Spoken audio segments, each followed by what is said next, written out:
یہ ممکن نہیں ہے کہ لوگوں کے پاس کھانے کو روٹی نہیں ہے اور میں 36 گاڑیوں کا پروٹوکول لے کے کدھر جا رہا ہوں. میری ولدیت کا آزاد کشمیر کے شہریوں کو پتہ نہیں ہے جو اسولت علی کا بیٹا ہے.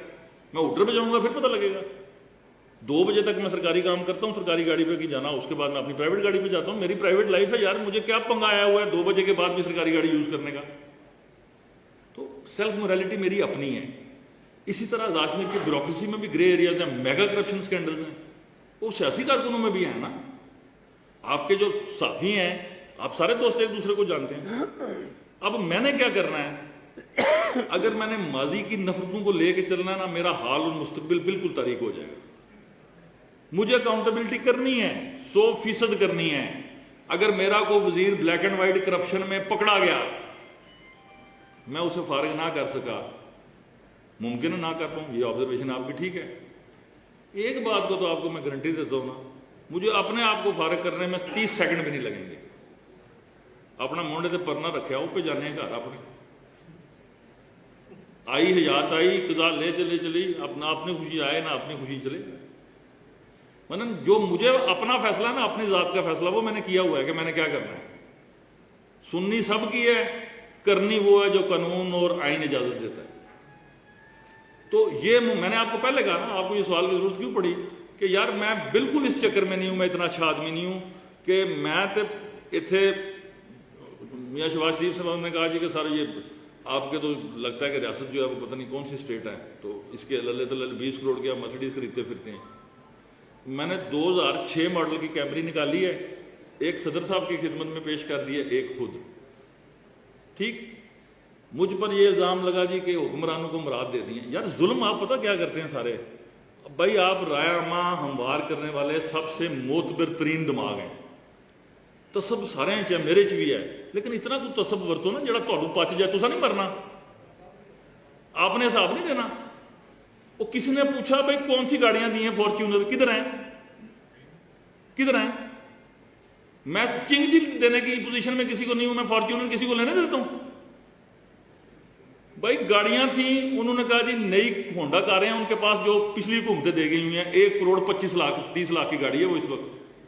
اس کے بدلے آزاد کشمیر کی ٹرین بڑی ڈیفیکلٹ ہے, تو ہمیں جی پے دے دے. میں کہا جی لے لو, پول میں کھڑی ہیں, جس کو جو پسند ہے لے لو.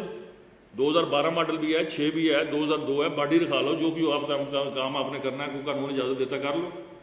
نئی گڈی تے جدوں تک میں موجود ہاں, سکوٹر لینا مشکل ہے. گاڑی کس نے لینے دینی ہے آزاد کشمیر میں؟ کوئی گاڑی نہیں, کوئی چکر ہی نہیں. وہ میں نے آفر دی, سابق وزیر اعظم کو نہیں پسند آئی, انہوں نے نہیں لی. وہ انہوں نے کہا جی جو ہے تو وہ بھی ہم سے چھینے گا, مہربانی ہے. تو یہ حاجی صاحب ساتھ بیٹھے ہیں کہ وہ نمازیں بخشوانے گئے تھے, انہوں نے کہا ساتھ روزے بھی یہ دے گا, نمازیں دے رہو. اب گارڈ اگر پرائم منسٹر کے گھر پہ, سابق وزیر اعظم کے گھر پر 3 سپاہی ہیں, تو یار میں سیاسی کارکن ہوں نا. ہر مقدمے آپ صحافی ایک دوسرے کو پروٹیکٹ نہیں کرتے, جائز حد تک کرنا چاہیے. ججز, ہماری ملٹری اسٹیبلشمنٹ, ہماری بیوروکریسی. تو میں اتنا ماڑا بندہ بھائی, اگر ریاست کی وہ شخصیات چند 5-6 زندہ رہ گئے, اللہ ان کو زندگی دی حاجی صاحب معذرت کے ساتھ, یہ نہ آخیو میں اور گل کر گیا. تو جب تک یہ موجود ہیں, اگر ان کی جان و مال کی حفاظت سیریمونیلی, امریکی صدر کو بھی تو ریٹائرمنٹ کے بعد ڈونلڈ ٹرمپ کو حاصل ہے, تو یار چلو ہم ڈونلڈ ٹرمپ کی تو وہ امریکہ کی مثال نہیں دے سکتے, لیکن حکمرانی کی تو مثال دے سکتا ہوں میں کہ اگر 3 سپاہی سابق کسی وزیر اعظم کے گھر پہ اس کے بال بچوں کی حفاظت کے لیے سیریمونیلی لگے ہوئے ہیں, جو کہ آف دی ریکارڈ لگے ہوئے تھے, پچھلے 70 سالوں سے لگے ہوئے ہیں, میں نے انہیں کیا کہا, رکھنا تو اس کے لیے انیبلنگ لیجسلیشن کرنی پڑے گی, اگر انیبلنگ لیجسلیشن نہیں ہے واپس کرنے پڑیں گے, اور واپس کیے. پورے آزاد کشمیر سے سابق چیف سیکرٹریز, آئی جیز گزرا, سابق بیوروکریٹس, 5-4 پلاٹونیں نفری برآمد کی. دی کس کو ہیں؟ 5 لوگوں کو, اور ان کا 100% رائٹ ہے, میں اس کی اونرشپ لیتا ہوں. اگر ان کے گھر میں 3 سپاہی لگے ہوئے ہیں نا ان کی حفاظت کے لیے, تو ایک تو سب کو دیا ہوا ہے نا. اس وقت جو لا اینڈ آرڈر سچویشن ہے, مجھے سارے کہتے ہیں کہ تو اسی طرح جائے گا کیونکہ تو باز آنا ہی نہیں. تو میں کہتا ہوں یار زندگی موت یہ حفاظت نہیں بڑھا سکتی. صرف گارڈ کس لیے ہوتے ہیں, کوئی بندہ چوک کے لے ہی نہ جائے, تو انہوں پیسہ پیش نہ کرے. چلو وہ بر وقت اطلاع دے دیں بھائی سانحہ ہو گیا ہے, چوک کے لے جاؤ. باقی زندگی موت کب روک سکتا ہے کوئی گارڈ؟ ادھر بلٹ پروف گاڑیاں نہیں زندگی موت کو بڑھا سکیں, اور لوگوں کو آپ نے یہ ساری سہولتیں دی ہوئی ہیں عوام کو. وہ بھی تو اللہ توکل چل رہے ہیں نا، حکمرانوں کو بھی اللہ توکل چلنا چاہیے.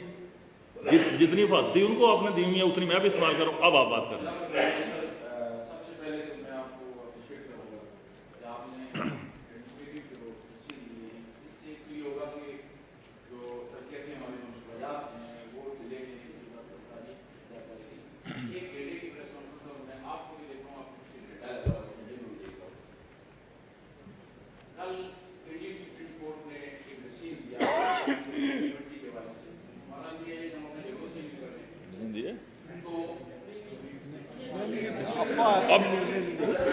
آبزرویشن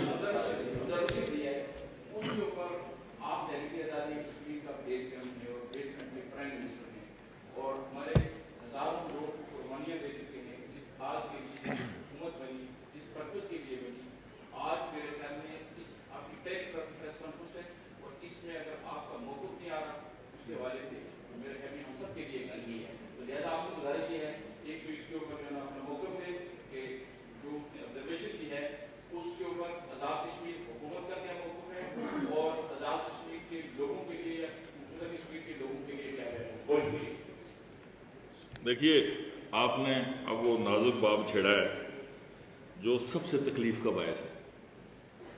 کل بھی میں نے ایک ٹی وی ٹاک شو پہ کہا، آج پھر کہتا ہوں، پوری قوم سنے اور میں اس جملے کی قیمت ادا کرنے کو تیار ہوں. حجم اور آبادی کے اعتبار سے آزاد کشمیر میں جو ایگزسٹنگ انفراسٹرکچر ہے دیٹ از ناٹ جسٹیفائبل. صرف ایک صورت میں وہ جسٹیفائی کرتا ہے کہ وہ تحریک آزادی کشمیر کا بیس کیمپ تھا، ہے اور رہے گا. 5 اگست 2019 کے بعد کشمیری قوم میں بے تحاشا مایوسی پھیلی. میں کو نہیں پھیلی، اس طرح نہیں نوکری میری پکی ہوتی، پھیلی. سٹیٹس کو جو تھا وہ ٹوٹا، نیگیٹیوٹی کی سائڈ پہ واپس گیا، پازیٹیوٹی کی سائڈ پر کچھ نہیں ہوا. اب جس کا جو کریڈٹ ہے اس کو دینا چاہیے. میں کل پرسوں فورن آفس گیا، ایک انتہائی سیزنڈ آدمی وہاں اس وقت نگران وزیر خارجہ ہے، جس پر ہندوستان نے دہشت گردی کا مقدمہ قائم کیا ہوا ہے، جیلانی صاحب پر. اب ان کی جو کشمیر کے ساتھ کمٹمنٹ ہے، ذاتی طور پر بھی مجھے پتا، اور میرے ساتھ آزاد کشمیر کی قیادت بھی گئی تھی، وہ بھی سن کے آئے. پھر اس سے پہلے آپ کو یاد ہوگا کہ پاکستان کی عسکری قیادت نے، چیف آف آرمی اسٹاف نے ایک سٹیٹمنٹ دی تھی پی ایم اے میں. اس سٹیٹمنٹ سے وہ بڑی الارمنگ سٹیٹمنٹ تھی کشمیر پہ، کہ جن کے ذہن میں یہ کنفیوژن تھی کہ شاید ہم نے اپنے اسٹریٹجک انٹرسٹ کو کنفیوز یا کمپرومائز کیا ہے، وہ ساری دور ہو گئی. پھر انہوں نے 14 اگست کو دوبارہ دہرائی. اب پالیسی سا سٹیٹمنٹ تو اسی نے دینی ہے نا جس کے پاس اختیار ہے وہ سٹیٹمنٹ دینے کا، اور پوری جرت اور دلیری سے انہوں نے وہ دی. ہم نے اس کو بطور کشمیری قوم انتہائی اس کو خوش آمدید کا. گزارش یہ ہے کہ اس ساری گفتگو سے تحریک آزادی کشمیر نکال دیا جائے تو صرف فراڈ نام کی چیز بچتی ہے. نہ یہ وزیر اعظم، نہ یہ وزارتیں، نہ ہائی کورٹ، نہ سپریم کورٹ، نہ صدارتیں، کوئی چیز نہیں بچتی. یہ انفراسٹرکچر اسی وقت تک بچے گا جب تک یہ امید میں کنٹرول لائن کے پار کے اپنے کشمیریوں کو دلاتا رہوں گا کہ تمہارا مدعی زندہ ہے اور زندہ رہے گا، اور انٹرنیشنلی طور پہ بھی زندہ رہے گا. اور ابھی پچھلے دنوں ہندوستان کے وزیر اعظم نے ایک سٹیٹمنٹ دی، وزیر دفاع نے، کہ جی ہم ایل او سی کراس کر کے کسی بھی وقت آزاد کشمیر پہ قبضہ کریں گے.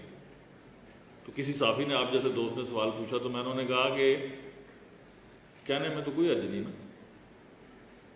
تو میں کہوں جی میں دلی پہ جھنڈا لہراؤں گا تو میں بھی کہنے کا حق رکھتا ہوں، لیکن جو میں کر چکا ہوں، جس ضلع سے میرا تعلق ہے، وہاں میں نے ایک مونچھوں والی چیز پکڑی تھی جسے دنیا ابھینندن کے نام سے جانتی ہے. جب بھی ہندوستان میں کسی کے ذہن میں یہ سوال اٹھا کہ اس نے ایل او سی کو کراس کرنا ہے، تو اس کا جواب کشمیر میں نہیں ہندوستان میں دیں گے. پہل نہیں کرتے. اخلاقی سیاسی سفارتی سطح پر ہر صورت پوری ڈنکے کی چوٹ پہ کشمیریوں کا مقدمہ لڑیں گے. اذان